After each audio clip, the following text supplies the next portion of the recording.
Buenas tarde, boa noite, que além do que ambote, independente aí do horário que você vai me ouvir, vai me ver.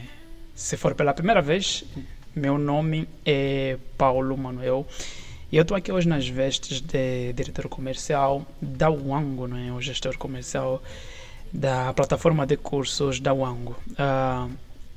Sobre a plataforma de cursos, daqui a pouco mais a gente já fala sobre ela. Antes disso, eu gostava já desde o início trazer aqui o ponto do nosso contacto hoje, né? Sobre o que a gente vai conversar hoje. Hoje a gente vai conversar sobre a necessidade de você calar a boca enquanto você está no processo de venda, depois que você efetivamente faz a apresentação do seu pedido junto ao seu cliente. Por que é necessário que você calhe a boca e fim de papo? E essa conversa vai ser baseada no segundo capítulo deste livro do Jeb Blount, onde ele refere exatamente sobre esses aspectos, onde ele apresenta sobre como pedir no ato do processo de vendas. Mas antes disso, vamos aqui fazer uma contextualização assim, histórica ou econômica, uma contextualização econômica sobre desenvolvimento econômico, para que você entenda o porquê que é necessário que tu se atente nos conceitos e que efetivamente você leia este livro.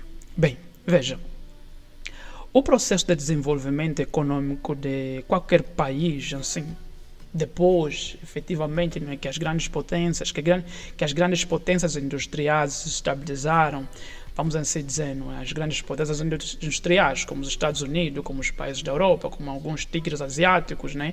Entre os quais a China, o Japão e a Coreia do Sul também, depois que eles se estabeleceram e jogaram a escada fora, os réis mortais, até mesmo a China, que recentemente veio crescendo, seguiram e todo mundo segue praticamente a mesma estrutura lógica. Qual é a primeira coisa que se faz? A primeira coisa é justamente fazer a importação de bens consumíveis, produtos prontos. Ou seja, esses países abrem espaço para fazer a importação de produtos, porque se não tem capacidade estrutural que é para produzir, então começam a importar de fora. Essa capacidade de produzir não está circunscrita simplesmente à capacidade de você produzir você sozinho, mas é poder produzir em larga escala para efetivamente dar vazão àquilo que é a necessidade de consumo mínimo ou básico do país. Então, quando isso não existe, quer por falta de capacidade de investimento em termos financeiros também, quer por falta, né, maior parte das vezes,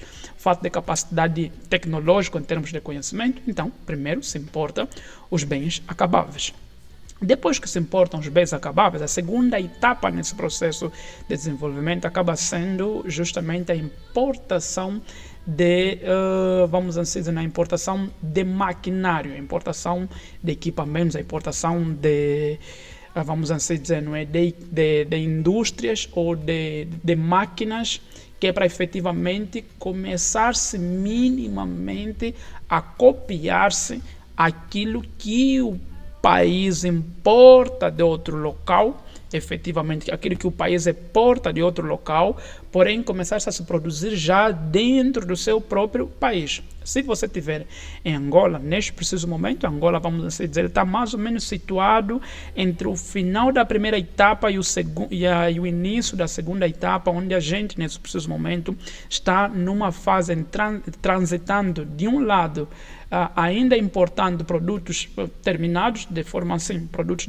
numa linha muito, muito básica, e na outra ponta também já começando a abrir espaço que é para a importação de indústria, a importação de máquinas, equipamentos, para efetivamente começar a se produzir agora.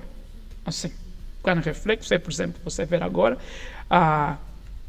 as empresas automobilísticas que começam a entrar agora em Angola, não é? E começam já a fazer alguma pequena produção. Existe também alguma pequena indústria no setor alimentar, vai haver indústria ali no setor têxtil, enfim, está efetivamente abrindo-se o mercado que é para o processo para o processo de produção interna. Obviamente que esses produtos que são produzidos internamente na situação atual não são produtos, não é, que são concebidos com base na estrutura tecnológica de conhecimento que o país já produz. Grande parte são matrizes que vêm já importadas de fora, e essas matrizes simplesmente são replicadas em Angola, Moçambique, Cabo Verde, Guiné-Bissau, qualquer que seja a condição. Se você está no Brasil e, sei lá, você não acompanhou um pouco da década de 80, assim, isso você vai encontrar muito bem explícito ali, ler qualquer livro de economia brasileira, onde você vai poder efetivamente encontrar esse processo. Ok. Esse processo vai poder ser explícito. Depois dessa segunda fase, aí a gente começa a entrar na terceira fase, que é justamente a fase em que o Brasil se encontra hoje de uma forma com maior maturidade, não é? Que é uma fase onde, de um lado, você já tem uma certa indústria mais ou menos estruturada, que consegue atender algumas demandas do país, e nesse momento, então, já começa a se fomentar o crescimento da indústria local por meio de investimento em tecnologia, por meio de investimento, assim vamos dizer, em ciência para produzir, para transformar para atender às demandas locais, porém com conhecimento desenvolvido aqui dentro. Um caso que deu muito certo aqui no Brasil, no caso, é a Embrapa. A Embrapa veio justamente desse processo. Não é? Depois que se importou tanta comida, o governo brasileiro foi lá, começou a injetar dinheiro, que é para se produzir conhecimento internamente, e hoje o Brasil é literalmente líder no setor de agronegócios. Então aí acaba sendo a terceira etapa.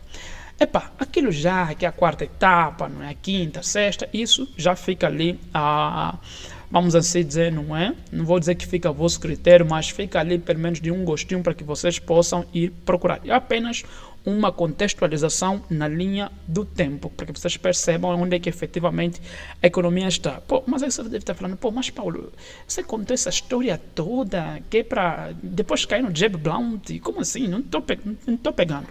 Pois bem, veja. Uma das características principais dessas fases de transição de uma etapa para outra é que, na medida em que a gente vai passando de uma etapa para outra, por exemplo, primeiro a gente sai da etapa efetiva, não é? Sim, do mais básico possível, que é aquela etapa de que a gente ainda importa muita coisa, assim, produtos acabados de fora, depois vai indo para uma outra etapa. Em cada uma das etapas que a economia vai passando, ou que os players econômicos, ou que a economia vai se estruturando, o que vai ocorrendo é que o país, ou seja, é que o mercado, ele começa, vamos assim dizer, a perder um pouco o impacto, a perder um pouco, não é? Sobre os impactos, as consequências da demanda reprimida em alguns setores. Ou seja, alguns setores eles vão se abrindo cada vez mais, vão tendo cada vez mais ofertantes, vão tendo cada vez mais empresas ou mais indústrias oferecendo serviços. Isso faz então com que o consumidor venha efetivamente, comece a ser valorizado efetivamente, não é, sei lá, como o indivíduo número 1 ou o indivíduo mais importante no meio do processo comercial. Então, o poder, conforme eu expliquei na primeira aula, no primeiro vídeo, vamos dizer, na minha primeira, no primeiro podcast que eu falo a respeito sobre esse assunto, se não conhece, se não viu, vai estar aqui no card. Então, quando essa, digamos, não é? Quando essa oferta de serviços começa a ser em demasia em determinados setores, efetivamente falando, o que ocorre, não é? É que o cliente se torna o centro. Se o cliente se torna o centro, conforme referi no último vídeo, então a economia em alguns setores ele começa a se tornar mais maduro, no sentido de que agora a gente começa a migrar a nossa ação, no caso, eu falo, começamos a migrar, os empresários eles começam a migrar as suas estratégias de crescimento começam a sair simplesmente do fato de pensar em criar melhores cadeias logísticas que é para trazer os produtos, mas começa a migrar também já para a parte de relacionamento com o cliente, para a parte de criação de estratégias que é para adquirir o cliente, trazer o cliente ao menor custo possível dentro da empresa e depois de trazê-lo ao menor custo possível, pensar então como vai atender exatamente esse cliente. Essa é mais ou menos ali uma estrutura conforme a coisa funciona. Entretanto, todavia, porém, mesmo nos estágios iniciais, por exemplo, nós que estamos nesse preciso momento em Angola, acredito também que em Moçambique, Cabo Verde e Guiné-Bissau não devem estar muito distantes dessa realidade, não é? Alguns setores específicos, vamos dizer, né, para quem trabalha com roupa, para quem vai trabalhar, sei lá, para quem trabalha com roupa, para quem trabalha com calçados, quem faz então importação ali, não é, sei lá, de produtos de beleza, por exemplo, que são mercados ou são setores com baixa barreira de entrada, pelo menos em termos de importação. Aí a gente já vai observando uma grande oferta. Entretanto, na outra ponta, alguns setores específicos da economia, setores que demandam uma capacidade de investimento muito grande, como por exemplo para quem trabalha com importação de carros ou quem precisa fazer ali, não é? Quem precisa fazer a construção de casas ou ali quem trabalha com vendas de maquinários agrícolas de médio e grande porte. Esses setores ainda continuam a ser restritos para alguns poucos endinheirados que podem conceber um projeto macroeconômico efetivamente, que é para ir ao banco buscar investimento, e na outra ponta também endinheirados, aqueles que já têm uma grana guardada, que é para efetivamente poder ir lá fora comprar o material e trazer para dentro do país. Tanto para aquele que é o pequeno importador, aquele que trabalha com roupa, que trabalha com calçados, que em Angola, em Moçambique, não sei muito bem como que se chama o nome em Moçambique, mas em Angola o nome desses são muambeiros, não é? Sei lá, que vem aqui, compra uma muamba, leva para Angola, sei lá, quando eu falo muamba, por favor, a brasileira entenda que para a gente a muamba é o que vocês, né, que nós aqui no Brasil chamamos, né, de, por exemplo, você ir para o Paraguai, comprar umas muambas e trazer para aqui, é justamente isso, não é muamba no outro sentido, pelo amor de Deus. Então, nesse sentido, eu referi aqui tanto aquele que trabalha com importação de produtos de baixo valor agregado, de produtos de baixa barreira de entrada, esse é o melhor termo que eu acredito que nós podemos usar, não baixo valor agregado porque é difícil produzi-los, tanto que precisa importar, assim como aquele também que trabalha com produtos, vamos assim dizer, não é? De alto valor agregado, que demanda um maior nível de investimento, que é para efetivamente começar-se a trabalhar no setor empresarial, para efetivamente abrir uma empresa. Os dois, em determinado momento, se situam num determinado ponto. Os dois têm a necessidade efetiva de converter o cliente, ou seja, de criar estratégias que é para, depois da aquisição do cliente, depois de feita a propaganda e o cliente ter entrado dentro da loja, ou ter entrado dentro do seu negócio, consigam vender o produto, ou consigam converter esse cliente para efetivamente pagar por aquilo que é o serviço ou produto que a empresa está a vender. Ali é que o jogo efetivamente muda. Se você tem efetivamente, não é, sei lá, trabalha nesses mercados de baixa barreira de entrada, enfim, o que você vai fazer efetivamente não tem nada de muito, vamos dizer, de muito complexo, a não ser você ter o melhor atendimento possível, dar o máximo de atenção possível para o seu cliente e bater em cima da consistência, porque o produto, entre aspas, ele já é autovendável no sentido de que o cliente entende o que o produto faz, para que o produto serve e como usar o produto. Então, tu ali não tem uma demanda efetiva de uma venda complexa que você precisa, por exemplo, explicar para o cliente para que você usa o colar. Não tem como você explicar para o cliente para que você usa o colar. O cliente sabe para que usa o colar. O colar, para quem está aqui no Brasil, será no caso a calça leg. Ou ainda, por que você, sei lá, vai explicar por que você usa um copo, né? Para que serve um copo? Sei lá, não há necessidade de explicar isso. O copo serve exatamente para beber água, que nem, por exemplo, vou dar um gole agora. Então, para quem está ali numa pequena, numa empresa, num mercado, efetivamente falando, de baixa barreira de entrada, a linha acaba sendo justamente propaganda, propaganda, propaganda, frequência, maior nível de frequência possível, que é para aparecer em frente ao cliente. Ou seja, quem aparece melhor, quem aparece primeiro é o que leva.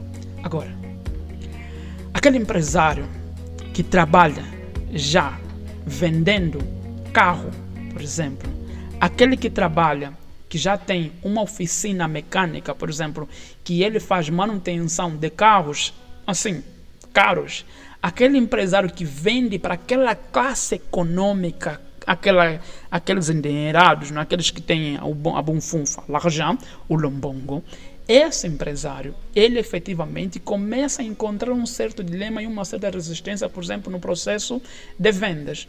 Por que ele começa a encontrar uma resistência no processo de venda? Primeiro, porque pela estrutura do mercado em que ele se encontra, o cliente dele final, assim, o número de clientes finais para os quais ele pode vender é um número muito, mas muito reduzido, até porque a classe média do país ainda é pequena. E na outra ponta também, não é? Além de ser um número muito pequeno de clientes para quem ele pode vender, a taxa de renovação desses pequenos clientes é muito pequena. E o número de entrantes ao longo do tempo, não é? Você vai percebendo que vai acabar sendo literalmente maior em relação à taxa número de entrantes de vendedores, de possíveis competidores, acaba sendo maior em relação proporcionalmente ao número de compradores. Então ali a gente chega exatamente no ponto que é o ponto principal do conteúdo de hoje, que o Jeb Blount vai nos falar aqui sobre como pedir. Como pedir aqui que é o que ele traz aqui como referência nesse segundo capítulo do livro, onde ele trata sobre objeções, não é?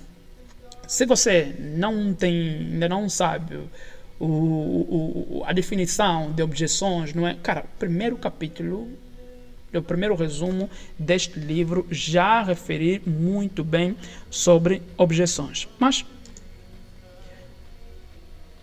então, vamos lá. Seguindo aqui, então, naquilo que eu dizia. Ok. Então, se a gente chegou nessa etapa efetiva em que nós precisamos cuidar do cliente, precisamos estabelecer um processo para vender para o cliente da melhor forma possível, não é? Por que ele traz esse assunto sobre como pedir? Por que é importante você aprender sobre como pedir exatamente? Ok, deixa eu te contar aqui uma história, não é? Deixa eu te contar aqui uma determinada história que é para fazer um contexto aqui. Deixa eu lembrar isso. Ok, tá, vamos lá. Eu, na minha fase da adolescência, não vou necessariamente dizer aqui na minha fase da adolescência, até hoje isso acontece muito, mas não, vou trocar o exemplo, vou trazer um mais perto aqui para a nossa realidade, efetivamente sobre quando ele vai falar sobre como pedir, não é? Quando ele vai falar aqui o processo sobre como pedir, na realidade ele vem trazer aqui 3 características básicas sobre como você, como vendedor, ou quais são as etapas que você, como vendedor, deve seguir efetivamente, que é para fazer o pedido junto ao seu cliente. A primeira hipótese, a primeira etapa que ele efetivamente faz menção é que você peça com confiança e convicção efetivamente aquilo que você quer. Essa é a primeira recomendação que ele faz. Ou seja, no momento que você vai pedir uma coisa, vai pedir para que o seu cliente pague pelo seu produto, você precisa ter confiança e precisa ter convicção. Deixa eu te contar uma história agora que aconteceu aqui dentro da Wango. Para você que deve estar se perguntando, pô, mas o que é o Wango, né, Paulo? E como assim o Wango? O que o Wango faz? Nesse caso, dentro da nossa plataforma de cursos da Wango. Eu vou deixar aqui o link na descrição sobre a nossa plataforma de cursos com foco em análise de dados. Teve um cliente aqui que ele havia feito uma compra com a gente exatamente no dia 4 de 3 de 2026, cara. É uma compra que ela, assim, nós chamamos ela de... qual que foi o nome que nós apelidamos? Nós apelidamos como a venda supersônica. Foi uma venda em que o processo, ele efetivamente ocorreu em menos de 4 horas. Desde o contacto 1 até o momento... Desde o contacto 1 até o momento que ele efetivamente fez o pagamento. Entretanto, essa é apenas a parte da cereja do bolo. Por que essa é a parte da cereja do bolo? Porque nesse último contato que o cliente já havia feito, que fez conosco no dia 4, no dia que ele comprou, que foi assim uma venda supersônica, no momento que a gente foi efetivamente pedir para que ele pagasse, no caso, eu que fiz a venda, ele é um lead que já vinha aí do senhor Ferraz, meu colega, como pré-vendedor. Assim, eu fui com tanta confiança, mas tanta convicção de que ele ia pagar, ou se ele não ia pagar, então a gente já ia literalmente, né, de dizer assim, para cara, a gente vai te aplicar a lei do amor ao próximo, porque ele já estava aqui há 3 tentativas ou há 3 contactos tentando falar com a gente. Ele nos procurou num primeiro momento, não fechou a compra, no segundo momento não fechou a compra, no terceiro momento não fechou a compra. No quarto momento, imbuído daquilo que era a confiança do meu lado, percebendo que eu já havia efetivamente explicado para ele sobre como é que a nossa plataforma, sobre como é que o nosso conteúdo vai efetivamente lhe ajudar a crescer profissionalmente, como é que vai lhe ajudar a crescer profissionalmente, como é que a nossa equipe de suporte vai lhe ajudar exatamente a resolver os problemas, a criar relatórios quando ele tiver problemas mais complexos no trabalho. E também eu já havia avaliado que a capacidade de investimento dele efetivamente cabia dentro daquilo que nós propusemos, não é? Daquilo que era a nossa modalidade, daquilo que era a nossa primeira parcela de pagamento, que inclusive era de 90 mil kwanzas. Eu fui lá numa tranquilidade. Naquilo, olha, João Francisco, cara, tá aqui, terceira vez, quarta vez que tu vem aqui, chove no molha, a gente já te apresentou isso, já te falamos sobre como é que funciona, enfim, vamos fechar ou não? O que falta efetivamente para a gente fechar? Assim, numa tranquilidade e numa confiança, numa convicção de que, sabendo que ou ele vai fechar ou ele vai desistir. Entende? Então fui com tanta, mas tanta confiança. E aí o cara, tá, Paulo, vamos fechar, me manda as coordenadas bancárias e foi lá e pagou 90 mil kwanzas. Cara, assim, 4 horas, ali menos de 4 horas, foi ali, fez o pagamento e tá lá, e voilà, estava dentro da plataforma. Então, esse ponto da confiança, aquela confiança que eu tive exatamente de perceber que ele como o prospect, ele como lead, ele ia pagar, esse é o primeiro ponto, efetivamente falando, que o Jeb Blount traz aqui como referência, não é? Ou como recomendação que você tenha no seu processo de pedido. No processo que você vai pedir para que o cliente pague ou para que o cliente vai para a próxima etapa. Sim, porque uma venda, efetivamente, ela é feita por uma sucessão de pedidos. Lá, no resumo do capítulo 1, você vai ter uma percepção mais nítida a respeito dessa sequência de pedidos. Então, aquela minha confiança, aquela minha convicção, efetivamente falando, cara, passou também a confiança para o próprio lead, para o próprio cliente, no ponto de que, de certa forma, esse cara tem plena convicção sobre aquilo que ele está a falar. Então, vamos ali, vou pagar o produto dele, ou seja, vou pagar aquilo pelo qual ele está a cobrar. 90 mil kwanzas, primeira parcela, fechou. Agora, o segundo ponto que o Jeb Blount faz referência nesse segundo capítulo sobre como pedir, a segunda característica é que você cale a boca. Simples assim. Cale a boca.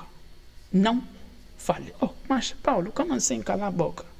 Você estás me falar para eu pedir, estás me falar para eu ser incisivo, para eu assim, postura firme, e depois na mesma ponta também me pede para calar a boca. Sim, exatamente pelo seguinte fato. Primeiro, exatamente isso. Primeiro, deixa aqui contextualizar-te de um determinado aspecto. Eu não sei se você gosta de cavalo ou acompanha esse mundo de cavalos. Eu também não, te confesso. Te confesso que não acompanho sobre esse mundo de cavalos, nunca nem montei num cavalo, que nem caviar, só vejo passar os outros montando, não é? Mas o ponto mesmo que eu queria mencionar aqui é que, entre todas as coisas que eu venho lendo num determinado ponto, um dos aspectos que muito me chama a atenção é que nós, como seres humanos, nós somos seres que captamos energia das outras pessoas. Ou seja, a energia das outras pessoas literalmente nos impacta. Quer dizer que se nós estivermos a falar com uma pessoa que na outra ponta, que uma pessoa que está triste, a tonalidade da voz dela, o nível de confiança, efetiva, a forma com que ele vai falando, a forma com que ele vai se expressando, a gente consegue perceber que essa pessoa está triste, essa pessoa não está muito segura, essa pessoa não está muito confiante sobre aquilo efetivamente que ele está a me vender ou sobre aquilo que ele está aqui a referir. Eu falo do cavalo porque entre todos os animais que existem, não é? A literatura indica, e quem é desse universo vai poder aqui, não é? Confirmar isso aqui de forma farta, que o cavalo é de longe o animal que sente mais a confiança da pessoa que está sobre ele. Então, se você está lá a montar um cavalo, se você tiver com medo, cara, o cavalo simplesmente vai te chacoalhar, entende? Não dá para simplesmente você montar um cavalo e ficar com medo de que vais cair. Não, porque o cavalo, ele sente o que você está a sentir. Se você estiver no comando, ele também percebe, né, cara, aqui estou seguro, esse cara com quem eu estou aí mesmo é um cara ponta firme. Então, você vamos. Agora, se você também subisse já no cavalo, já assim, meio que treme, pode ter certeza que o cavalo, cara, vai te derrubar. Eu nunca nem subi num cavalo. Mas como é que eu sei disso? Porque eu li e tenho certeza que quem monta, que quem vive nesse universo vai poder te confirmar esse aspecto. Mas então, por que eu estou a dizer? Por que eu contei tudo isso para te pedir que cale a boca? Pelo seguinte ponto. Veja só.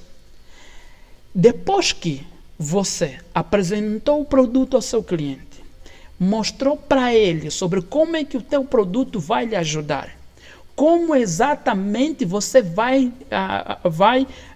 como exatamente você respondeu para ele todas as perguntas, não é? Você garantiu para ele, mostrou para ele por A mais B que você é a melhor opção e já passaste para ele o preço. Cale a boca, fique calado. Não fique, depois que você passou o preço, não fique ali, não é? Enrolando mais, contando outras histórias, querendo assim lhe embromar, porque se você pensando que você tiver a lhe embromar, ele vai comprar. Não, cale a boca. Cale a boca no sentido de que espere o cliente falar. Espere o cliente se expressar. Espere exatamente que o cliente dê ao próximo passo, que o cliente reaja, que o cliente diga se o valor que você passou está dentro do orçamento dele, se a proposta que você passou para ele se encaixa naquilo que ele precisa. Espere que ele fale. Entende? Não fique lhe atazanando. Porque quando você vai ficar efetivamente, não é? Lhe atazanando, quando você vai literalmente ficar ali em cima dele e lhe contando um monte de Bíblia, lhe interrompendo, o que no final do dia você está a passar, efetivamente falando, é simplesmente o fato de que você está inseguro. Você está a passar uma mensagem de alguém que não está muito seguro, de alguém que não está muito confiante sobre o trabalho que acabou de fazer. Então, se você não está muito confiante sobre o trabalho que você acabou de fazer, se você não apresentou a melhor proposta para ele, você está aí meio que tagarelando, ele vai perceber justamente que é uma furada. Então, por isso é que a segunda recomendação dele é efetivamente que você cale a boca. Depois que você faz o pedido, depois que você já apresentou todos os seus métiers, que já fizeste o diagnóstico, já apresentaste exatamente todos os porquês do porquê que você é a melhor opção e porquê que aquele valor está dentro do orçamento dele. Cara, cale a boca. Dê tempo para que o seu cliente possa se expressar. Não fique lhe atazanando. Entende? Eu não estou a dizer que você tem que delargar o lead. Não. Não estou a dizer que você simplesmente vai pegar e vaza, porque não é? Epa, agora que eu já pedi para ele, eu não vou simplesmente, não vou fazer um follow-up, eu não vou ligar que é para lhe cobrar a posição, não. Que naquele ato, naquele momento que você mandou para ele a proposta, e ele te disse, epa, que no dia X, me liga que é para dar um feedback, que é para te dar um feedback. Então, naquele dia, até aquele dia que você combinou com ele, meu, cala a boca. Então, se a ligação é na hora, é no momento, você estás ali, efetivamente, ligando para ele, já ligaste para ele, já lhe passaste o orçamento e lhe perguntaste quanto, se o valor cabe, se ele pode pagar, espere que ele efetivamente diga sim ou diga não. Entende? Isso não sou eu, efetivamente, que estou falando. Está aqui no 2º capítulo do livro do Jeb Blount.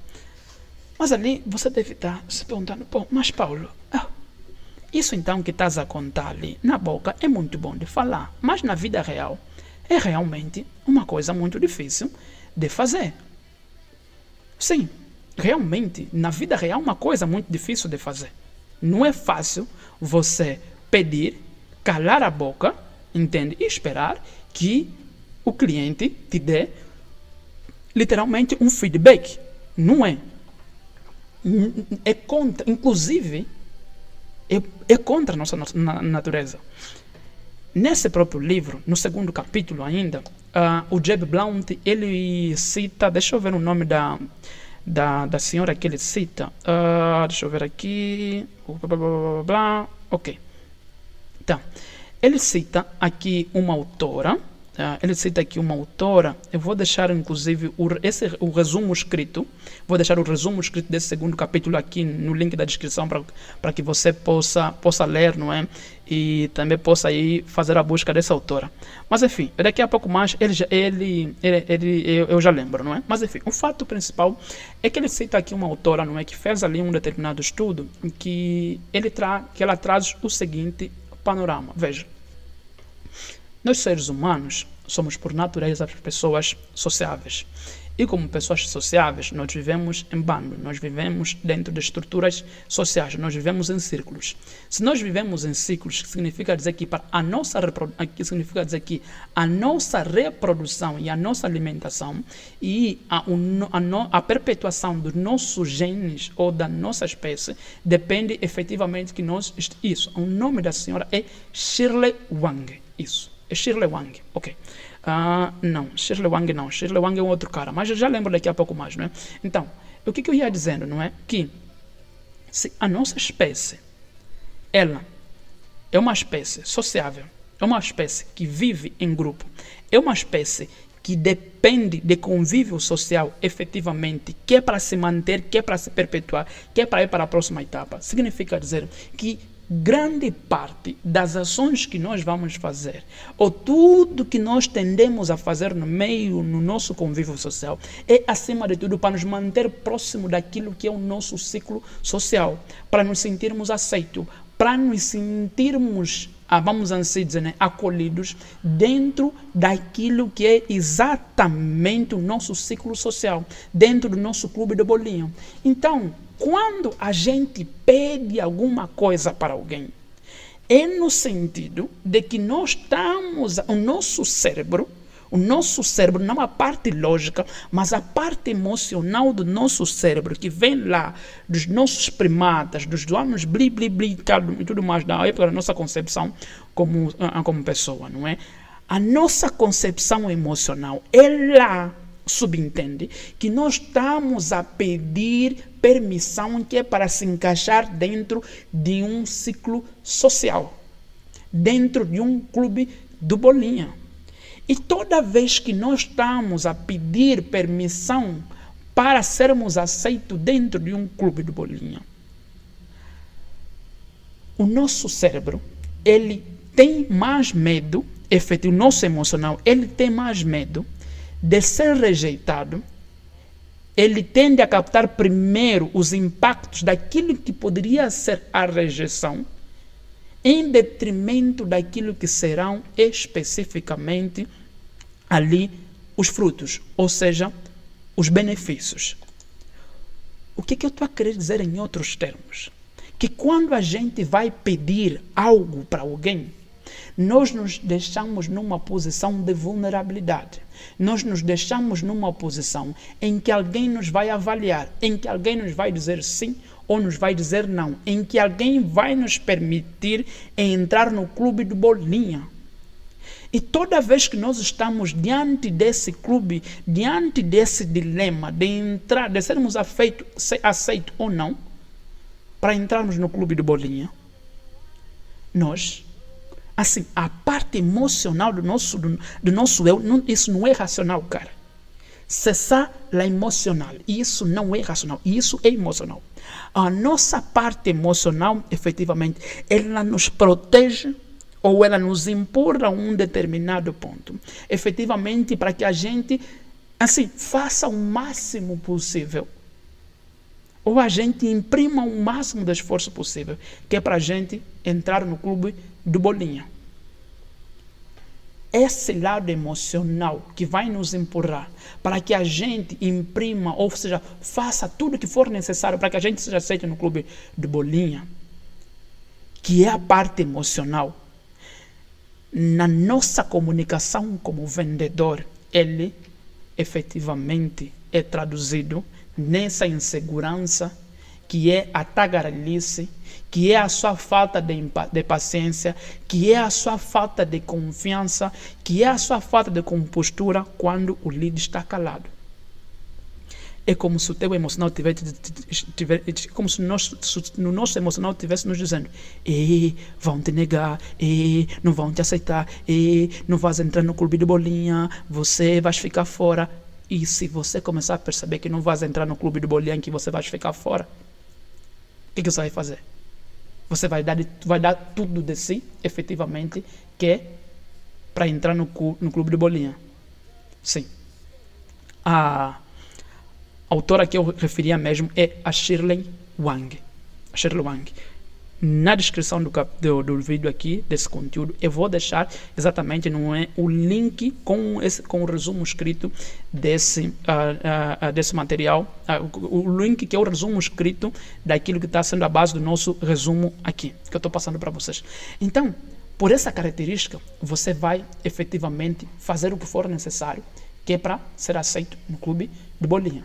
Só que na outra ponta também, lá no emocional de quem está lá comprando de você, quando essa pessoa detecta que você está usando desses artifícios, de que você está meio que com medo de não ser aceito no clube de bolinha, ele vai perceber: não, o que esse cara está me vendendo aqui é gato no saco. Se ele está me vendendo gato no saco, se ele está todo tremendo, está todo com medo, efetivamente falando, então não vou comprar dele.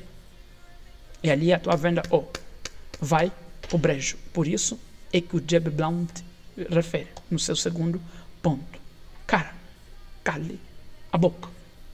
Entende? Mas e tem uma outra coisa.